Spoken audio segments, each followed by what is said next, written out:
الرحمن الرحیم۔ آج ہمارا سبق نمبر 3 ہے۔ اس سبق میں ہم نے 3 علامتیں انشاءاللہ پڑھنی ہیں، واو الف، واو نون یا نون۔ یہ تینوں علامتیں ہمیشہ الفاظ کے آخر میں آتی ہیں اور جمع مذکر کو ظاہر کرتی ہیں۔ واو الف یہ علامت عموماً فعل کے آخر میں آتی ہے اور اس کا ترجمہ سب کیا جاتا ہے۔ مثلا قالو ان سب نے کہا، آمنو وہ سب ایمان لائے، دخلو وہ سب داخل ہوئے، عملو ان سب نے عمل کیا، عاملہ اس ایک نے عمل کیا اور عاملو ان سب نے عمل کیا، آمنا وہ ایک ایمان لایا اور آمنو وہ سب ایمان لائے۔ اسی طرح کافارا اس ایک نے کفر کیا، کافرو ان سب نے کفر کیا، خرجو وہ سب نکلے، اطیعو تم سب اطاعت کرو، اعبدو تم سب عبادت کرو، اعلمو تم سب جان لو، جاہدو تم سب جہاد کرو۔ میں نے یہ سب کس کا ترجمہ کیا؟ واو الف کا، کیونکہ واو الف جو ہے جب بھی کسی جگہ آپ کو نظر آئے آپ سمجھ لیں کہ یہ جمع مذکر کا لفظ ہے اور اس کا ترجمہ سب کیا جاتا ہے۔ دوسری علامت ہے واو نون۔ یہ علامت کبھی اسماء کے آخر میں اور کبھی افعال کے آخر میں آتی ہے، اور یہ یاد رکھیے گا کہ اس کے نون پر ہمیشہ زبر ہوتی ہے۔ مثلا مسلمون سب اسلام لانے والے، یہ اسم کے آخر میں واو نون ہے۔ منافقون منافقت کرنے والے سب مرد، یعنی سب منافقت کرنے والے۔ کافرون سب کفر کرنے والے۔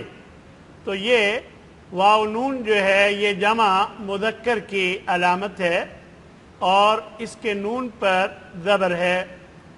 آمرون سب حکم دینے والے، صابرون سب صبر کرنے والے، قانتون سب فرما برداری کرنے والے۔ یہ واو نون میں نے اسم کے آخر میں آپ کو بتایا ہے کہ واو نون اگر آئے تو یہ جمع مذکر کا لفظ ہوتا ہے، یعنی یہاں ترجمہ سب مذکر کیا جاتا ہے۔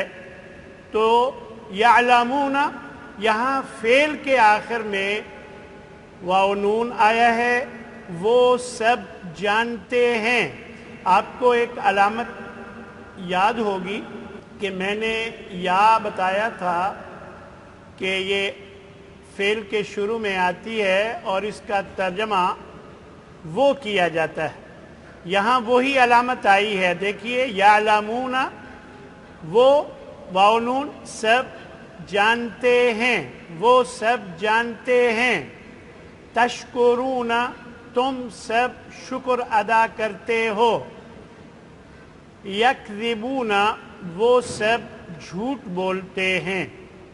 تکتمون تم سب چھپاتے ہو۔ یظلمون وہ سب ظلم کرتے ہیں۔ یقتلون وہ سب قتل کرتے ہیں۔ یا نون یہ تیسری علامت ہے جو جمع مذکر کے لیے استعمال ہوتی ہے۔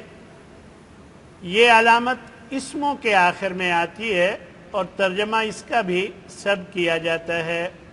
مثلا مسلمین سب اسلام لانے والے مرد، کافرین سب کفر کرنے والے، خالدین سب ہمیشہ رہنے والے، صابرین سب صبر کرنے والے، ساجدین सब सजदा करने वाले, शाकिरीना सब शुक्र अदा करने वाले। तो यहाँ या नून जो है ये जमा मुज़क्कर की अलामत है, वाव नून भी जमा मुज़क्कर की अलामत है, और वाव अलिफ भी, ये तीनों अलामतें जमा मुज़क्कर के लिए इस्तेमाल होती हैं। वाव अलिफ जो है अमूमन फ़ेल के आखिर में आती है, और वाव नून इस्मों और फ़ेलों दोनों के आखिर में, और या नून जो है ये इस्मों के आखिर में आती है। और ये तीन अलामतें वो अलामतें हैं जो हम उर्दू में यानी अपनी ज़ुबान में भी इस्तेमाल करते हैं। हम कहते हैं लोग, फिर कहते हैं लोगो, तुम्हें क्या हो गया। ये जो लोगो कहा गया गोया जमा के लिए कहा गया। हम कहते हैं जालिम, फिर कहते हैं जालिमों, फिर हम इस तरह जालिमों। तो ये वाव अलिफ, वाव नून, या नून, ये तीनों अलामतें इन किताबों को वहाँ रख दें। ये किताबें किसकी हैं, तो गोया किताबों, किताबें, मुअल्लिफीन, मुसन्निफीन, कातिबीन वही, ये सब अल्फाज हम अपनी ज़ुबान उर्दू में भी इस्तेमाल करते हैं। तो इस तरह ये तीनों अलामतें जमा मुज़क्कर की हैं। ज़ालिमीना सब जुल्म करने वाले, मुशरिकीना सब शिरक करने वाले, राकिईना सब रुकू करने वाले, मुत्तकीना सब तकवा इख्तियार करने वाले। शायद आप कहें कि मुत्तकीना और मुत्तकूना में फिर क्या फ़र्क है। काफिरीना सब कुफ्र करने वाले, और काफिरूना भी सब कुफ्र करने वाले। फिर इन दोनों में फ़र्क क्या है। दरअसल दोनों जमा मुज़क्कर की अलामतें हैं। अगर आप ये फ़र्क जानना चाहते हैं फिर उसके लिए आपको ग्रामर पढ़ना पड़ेगी, क्योंकि हमारा मकसद है तफ़हीम कुरान मजीद का तर्जमा समझाना। तफ़हीम तर्जमा कुरान, हमारा जो मकसद है कुरान मजीद का तर्जमा समझाना। इससे तर्जमा समझ में आ जाता है। अलबत्ता सिर्फ फ़र्क ये रह जाता है कि काफिरूना और काफिरीना में क्यों फ़र्क है, ये ऐसा क्यों किया गया है जबकि दोनों का तर्जमा एक जैसा है।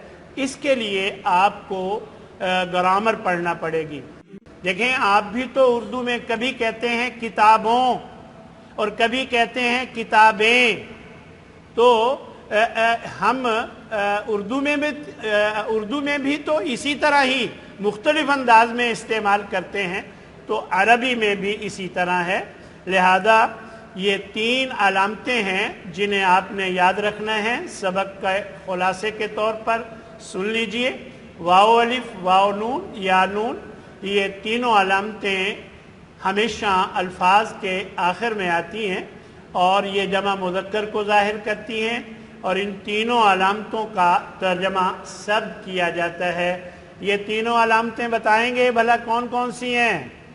वाव अलिफ, वाव नून और या नून। और ये भी याद रखना है कि वाव नून के नून पे ज़बर है, ऊना का रिदम बनता है, और या नून के भी ज़बर, नून पर ज़बर है तो ईना का रिदम बनता है। तो इस तरह ये जमा मुज़क्कर के नून पर हमेशा ज़बर होती है। अल्हम्दुलिल्लाह ये सबक नंबर 3 मुकम्मल हुआ है।